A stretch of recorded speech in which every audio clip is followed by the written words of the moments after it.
Welcome, everyone, to the Budgeting 101 seminar. My name is Spencer, and I'm the Operations and Communications Assistant in the Awards and Financial Aid Office. Before that, I worked a few years in the financial services industry, doing everything from drafting budgets to doing lending and some basic investing conversations. Now, first, I would like to acknowledge that the land on which we gather is the traditional and unceded territory of the Algonquin Nation. This land acknowledgement helps serve as a reminder to people who are not Indigenous, like myself, that we are guests in these territories, that these territories had complex and culturally specific legal, governance, education, and justice systems prior to the creation of Canada. More information on the importance and significance of the land acknowledgement can be found by going to carleton.ca/indigenous. Now, before we get too far into actually creating your budget, I want to talk a bit about some of the misconceptions of budgeting.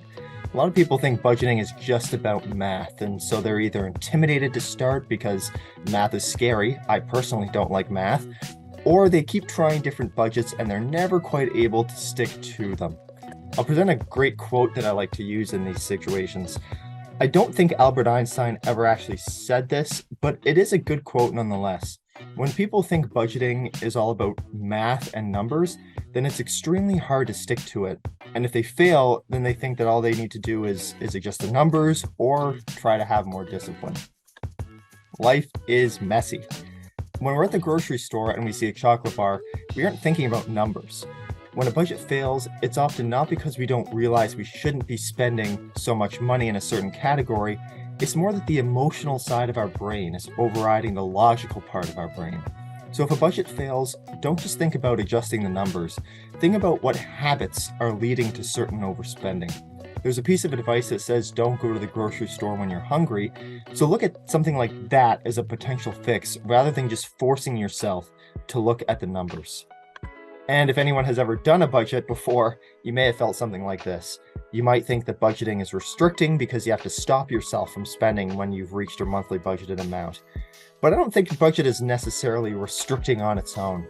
It means that you can live your life without worrying so much about your finances. If you have money budgeted in a certain category, then you don't need to feel guilty about buying something because you've already set aside funds to purchase that item. Now, there's two important things to keep in mind before you actually start working on your budget. The first is that we need to differentiate when talking about wants versus needs. If you've ever read anything on budgeting and personal finance, there's probably a section devoted to this topic.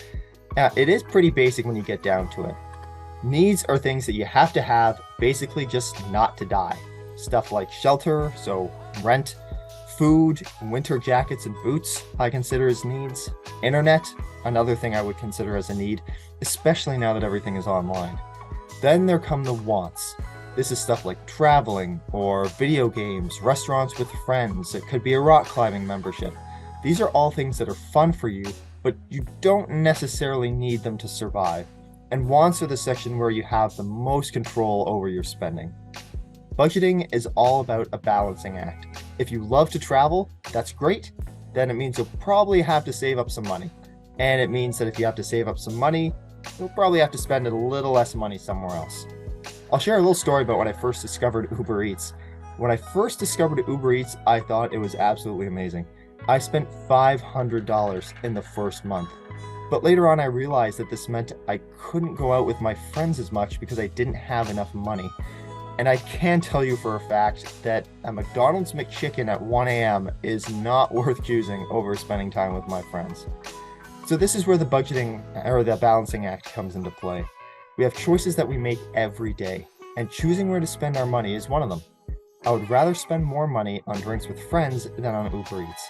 And I don't have the app on my phone anymore because otherwise it's too tempting for me. So this takes some self-reflection to determine which things tend to make you the happiest. It means delaying maybe immediate satisfaction now so that you can have even greater satisfaction later on. Now that we've gotten that out of the way, how do you actually start? The first thing you're going to want to do is get a spreadsheet. You can find a million of these online on Excel.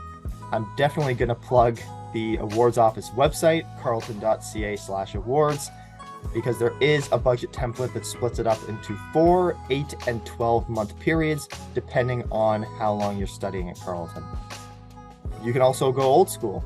If you want to use a pencil and paper, then you can absolutely do that. And I also suggest doing something fun along with it. It can be playing your favorite music, having your favorite food. For me, it's blasting the Hamilton soundtrack in my headphones. If anybody has not seen it yet, I highly recommend. That soundtrack will get you in the mood to do anything. Now, a budget basically consists of three components: income, expenses, and savings. We'll go into each category with a little bit more detail so that we know exactly what goes into each one. First, you're going to want to write down your income. So start with the big stuff. If you're getting government financial aid from your home country, or you have savings from either your parents or yourself, then write this down. Now, because things usually come in a lump sum or all at once, I'm recommending dividing that number by the number of months that you're in school. So for the fall and winter term, that means dividing the total amount by 8 for the 8 months that you're here. Then you have the smaller stuff, like maybe a part-time job. If you do have a part-time job while you're in school, then mark down approximately how much you make in a month, but make sure that you're conservative with this number. The ISSO and career services are also great options to help you if you're wondering about your specific work situation. Now combine these income sources together and you now have your monthly income amount, or how much per month that you can spend. Next, you'll want to write down your expenses. Start with your fixed expenses, which are costs that don't really change from month to month.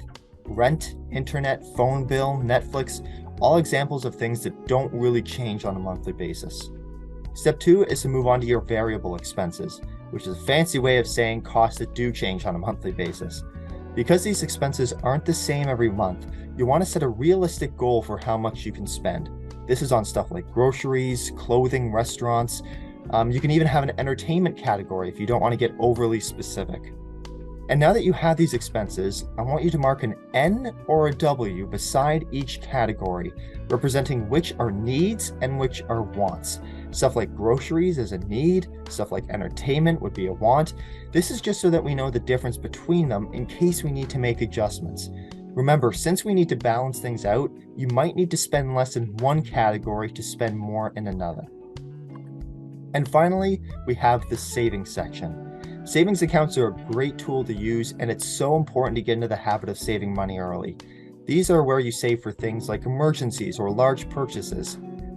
You can set an automatic transfer from your checking to your savings account every month, even if it's a small number. And most debit cards also have a feature called Roundup, where it'll round up your purchase to the nearest dollar and deposit that change automatically into your savings. These are easy ways to get started with building up a savings for whatever you want to do. If possible, I like to leave around $50 a month in an emergency savings fund as well, because unexpected things come up all the time, and this can be really helpful when you're in a pinch.